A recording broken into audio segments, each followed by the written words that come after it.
So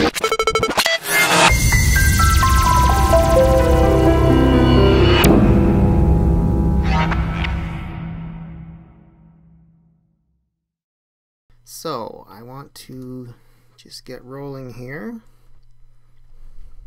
Hello, and thanks for taking the time to join this free webinar today. My name is Dale Bateman.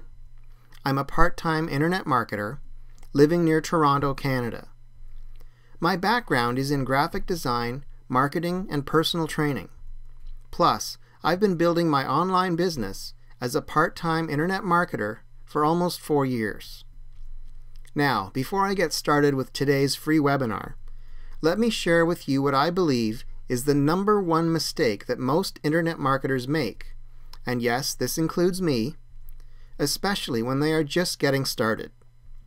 Because I'm truly passionate about wanting to help people achieve more success in their lives, and hopefully you will learn from my mistakes. As you know, many people have had great success online. However, without even realizing it, they were creating only a short-term business model. Why? They didn't build a list. They create a multitude of products to sell online. Some are good, most are not so good. They sell them through forums, affiliates, and advertising. Maybe they make a lot of money. Most of the time they don't. Why? They didn't build a list. Some of the greatest online marketers have had pockets of success by leveraging things like Google AdSense.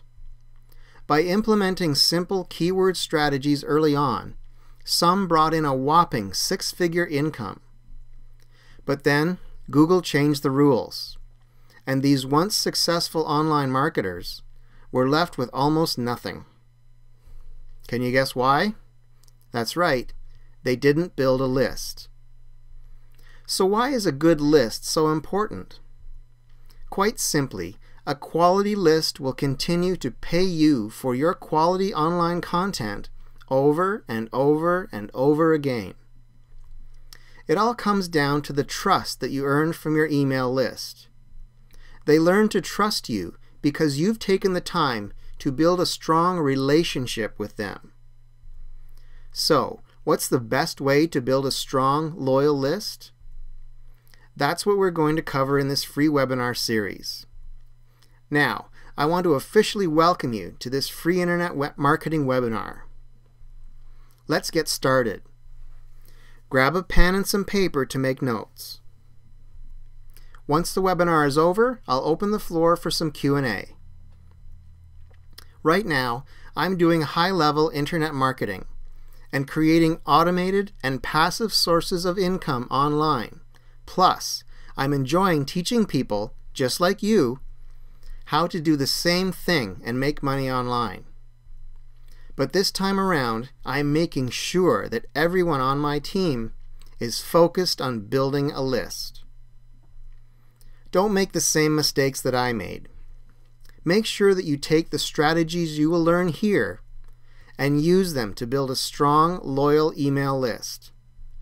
But remember, when you are successful, make certain that you take time for what's really important in your life, like spending more time with your family, or maybe doing some traveling you've always wanted to do, or being able to buy that new car you've always wanted. I mean, that's what's so great about working from home. You have the freedom to do what you want, when you want, and as much as you want. Now, let's get to building you a good list. Here's what we'll be covering tonight. This week, we'll be looking at the who of your business. In other words, we'll be talking about your target market. I will show you 2 easy ways to help determine exactly who you should be trying to attract and get onto your list. After that, I'll give you another 5 action steps to help make you and your online business more productive. So, when it comes to internet marketing, the question of how to find your target market is extremely important. especially if you want to run a successful online business campaign? This question actually surprises most people when I ask it. They assume, since the internet spans the entire globe, that everyone on the planet Earth, is actually in their market. Believing that is actually, guys, a recipe for failure. Yes, the internet has the quote-unquote potential for reaching a very large group, but there is no way that you can make an offer that's appealing to everyone, everywhere, no matter how hard you try. Here's a tip. Determining your target market is the key to connecting with people and having them become your customers eventually. First, you need to figure out the size of your potential market. And you also need to know how desperate they are to have someone, meaning you, solve their problems. Actually, your best bet is to sell to an already existing target market.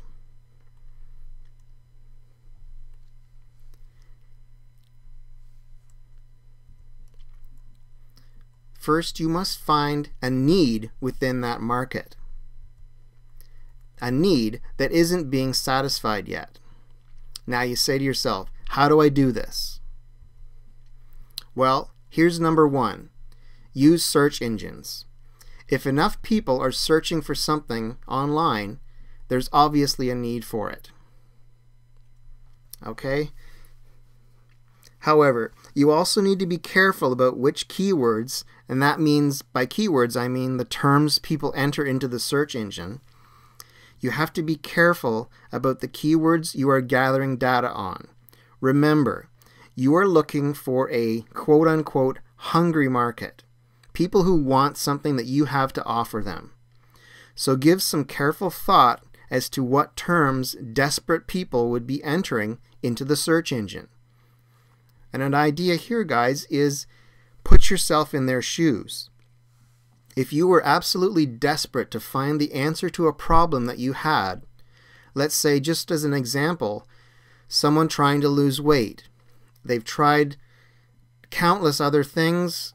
They are truly desperate for a solution to losing weight. What sort of things do you think you would be searching for if you had the Google search bar sitting in front of you? What would you be typing in there? These are the kinds of things that you need to be putting into the search engines to see what's coming up. Okay? And you can relate that to the number of searches that are actually occurring for that particular keyword or keyword phrase. If you find that there's, maybe one or two searches, or, a very low number, in other words, then it's probably not something that a lot of people are searching for and not a problem that needs fixing right at this point. That's not to say that it won't eventually have a need, but right at that particular time, when you're ready to get started with an online campaign, it's not something that people are looking for. So that's something that you need to take into consideration when you're searching for your target market. I hope that's clear, guys. All right, moving on. What's the next thing you have to do? Or another way that you can determine this need within your existing market. Use publications. This is such a simple thing you can do, guys. For me, I'm in Canada, so we have these stores called Chapters. I think it's part of Indigo. Basically, they're giant bookstores. And what you can do is check out how many magazines exist for that market and use that as a guide for your market. What I mean by that is just hit up your local bookstore. If you have one of these big warehouse type bookstores, just go in there, or even a lot of good drugstores or pharmacies have really excellent selections of magazines.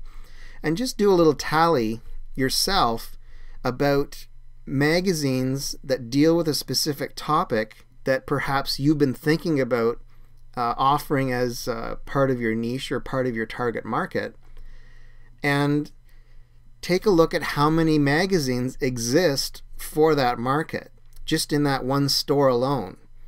You know, if it's something where there's maybe one or two, again, just like the search engines, this is something, you know, these publishers would not be putting the time, money, and effort into producing these printed publications. Believe me, I used to work in print.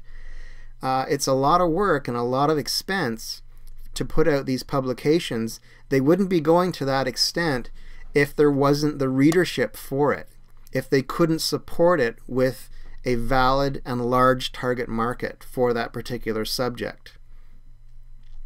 So there are literally thousands of magazines currently being published, and that's an excellent sign that there's a large market interested in those particular topics. So in effect, you're relying on the publisher's research to tell you that there is an existing market for that topic that you're interested in. If you have an offer that can fit into any of those topics, then you can be confident that you are tapping into a good market. I hope that makes sense. So there you go, guys. There's two simple methods for how to find your target market. But they are really only the beginning. Investing lots of time up front researching your market will pay off in a big way in the future. And I can't emphasize that enough.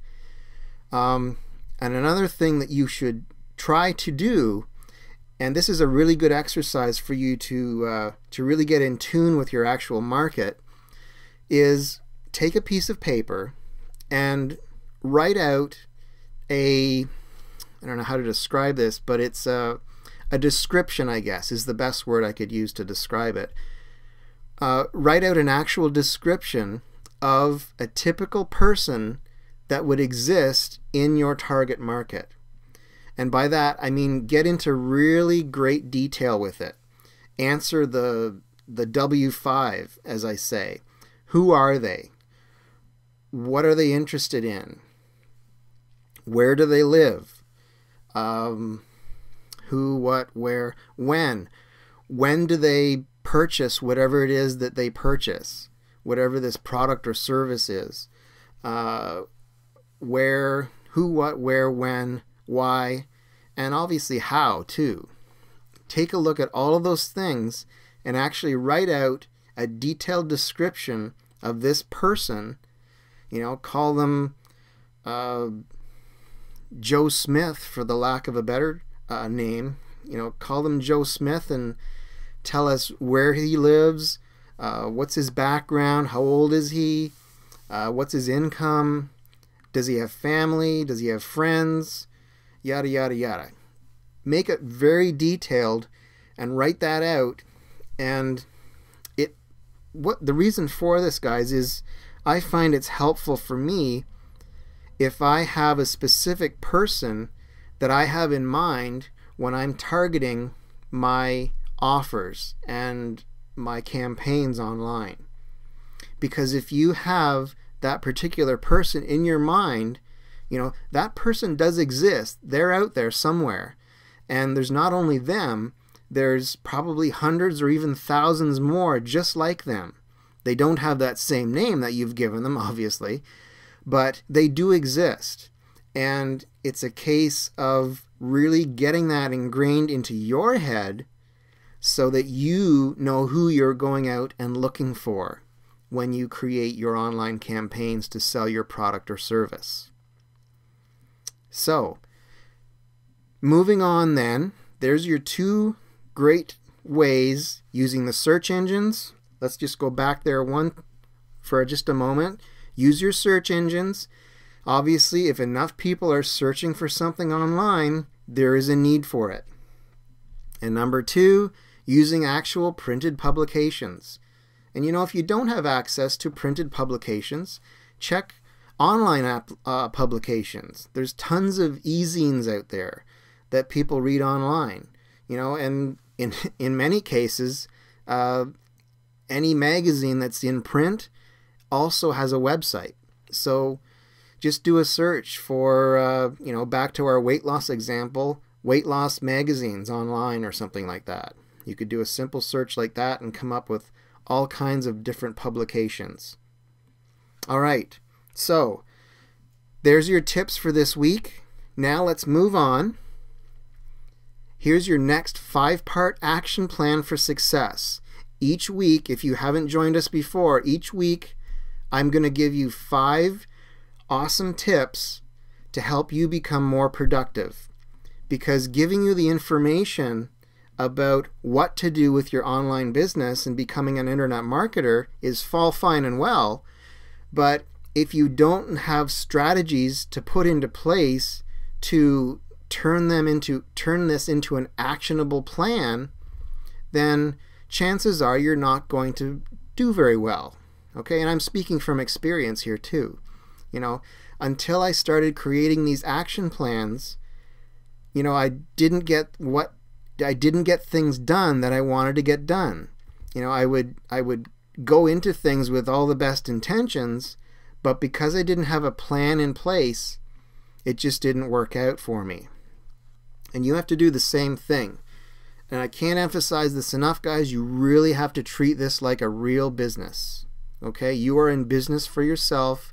It just so happens that your business happens on the internet. It doesn't happen, the common term used is, it's not a brick and mortar business. It's not something that people can walk in off the street and buy your product or service. They walk in off the World Wide Web and buy your product or service. But it's the same idea. Okay, so treat it like a real thing. Let's move into this week's 5-part action plan. Number 1, time-sensitive tasks come first. Now let me explain each of these as we go. I want you to look at your to-do list and first identify which ones on that list are time-sensitive. In other words, the ones that need to be done that day or even that week. Then I want you to prioritize those tasks and then pick from the other to-dos one big project per day to tackle once the time-sensitive ones are done. So always do time-sensitive tasks first. Get them out of the way before you move into other things that maybe aren't as time-sensitive. And guys, really that's just more or less common sense. Okay? Number 2 today, consolidate your email accounts. Now, I'm guilty of this myself. I do have several email accounts, and it is very difficult for me to check them all the time. So, have all of your email accounts forward into one email client. So you only have one place to check emails. Through an IMAP account, you keep all of your emails synchronized with your mobile device and backed up to your hard drive with something like Apple Mail or something like that. I think you can even do that with Outlook. Okay? So that's a crucial thing, guys. As you get more into your internet marketing business, you're going to find you're having to check more and more different email accounts.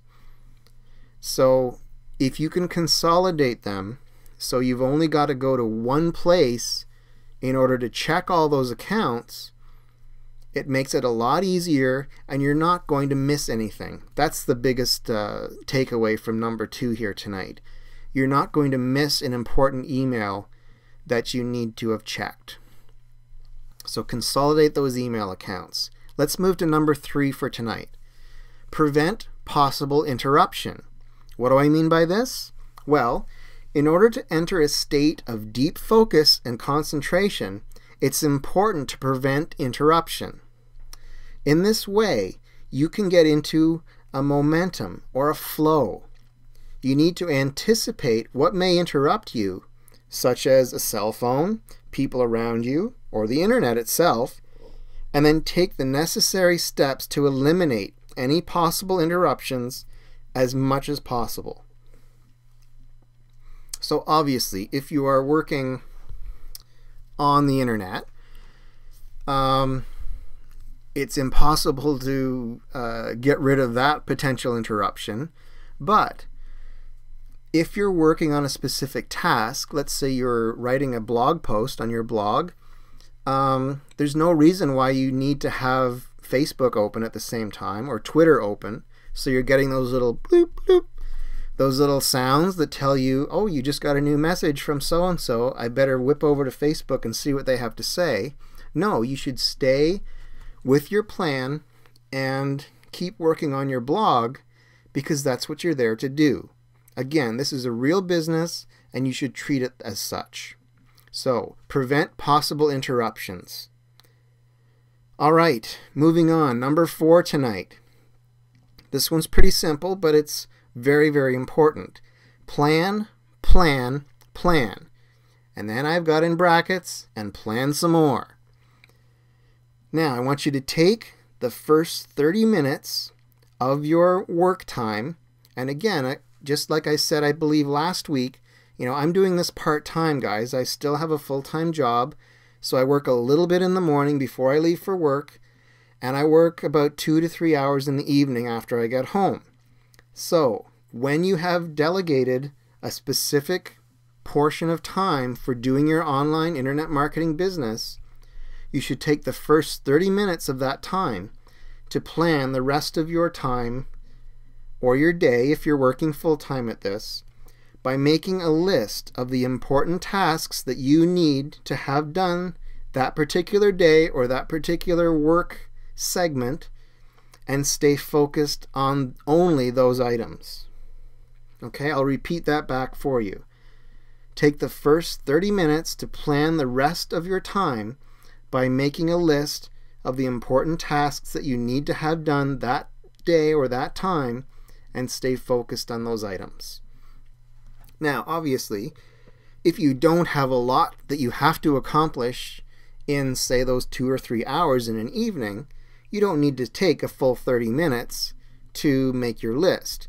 Your list, in many cases, may only take a few minutes to create. But when you have that list in front of you, the thing that I love about a list is crossing things off it.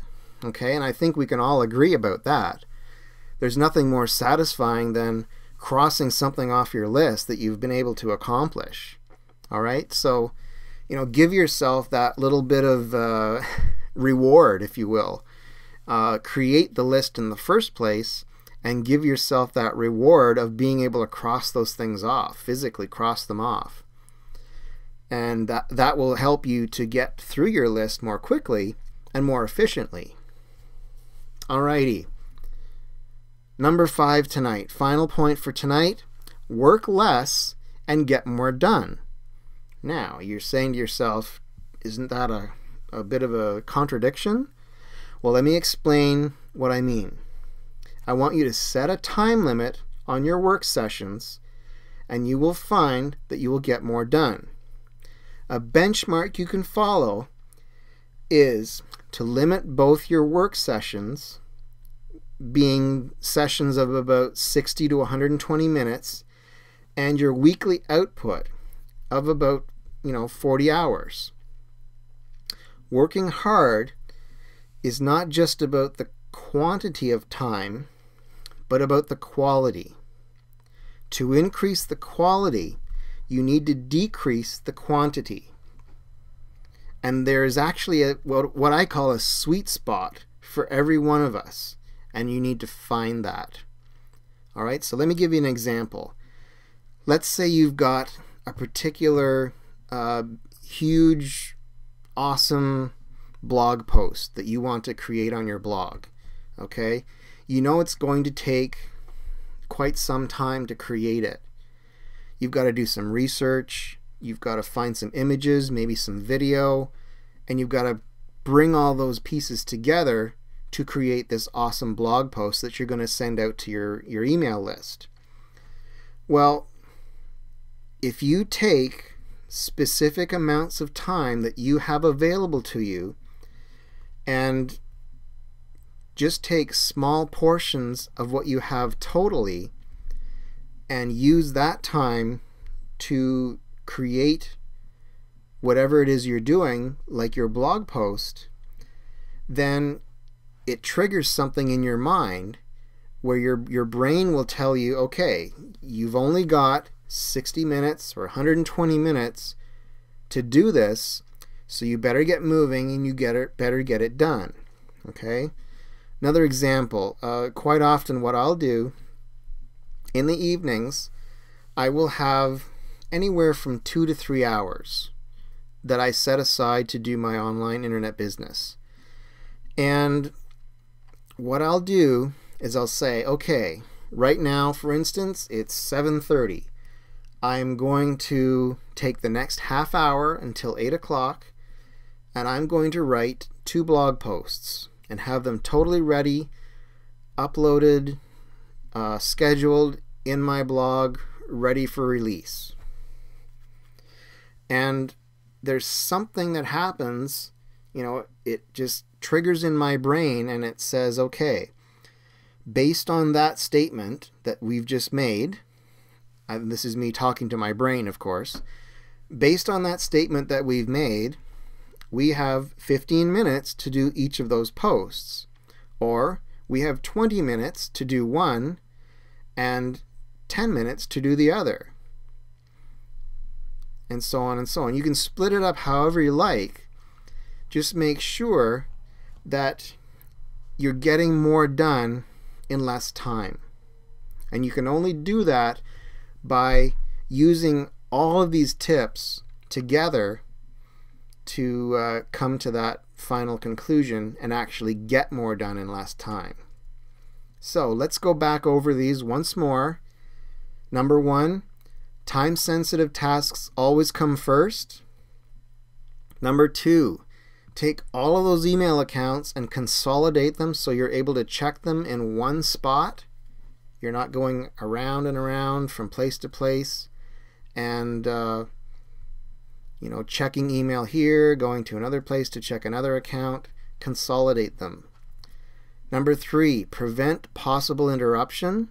So take a look at what could potentially interrupt you if you got a lot going on and you've got certain things you have to get done, and take that out of the way. Number 4, plan. Create a list. Give yourself a check-off list for what you have to accomplish, and as you get things done, check it off the list. And number 5, work less and get more done. Becoming more efficient is the key. So, you put these into practice right away, and you will see a gain in your productivity and your success. And with that, I'd like to say thank you so much for taking part in the webinar tonight. I would now like to open it up for question and answers. So fire away. Thanks very much again for joining me tonight, guys. I hope to see you next week. Take care.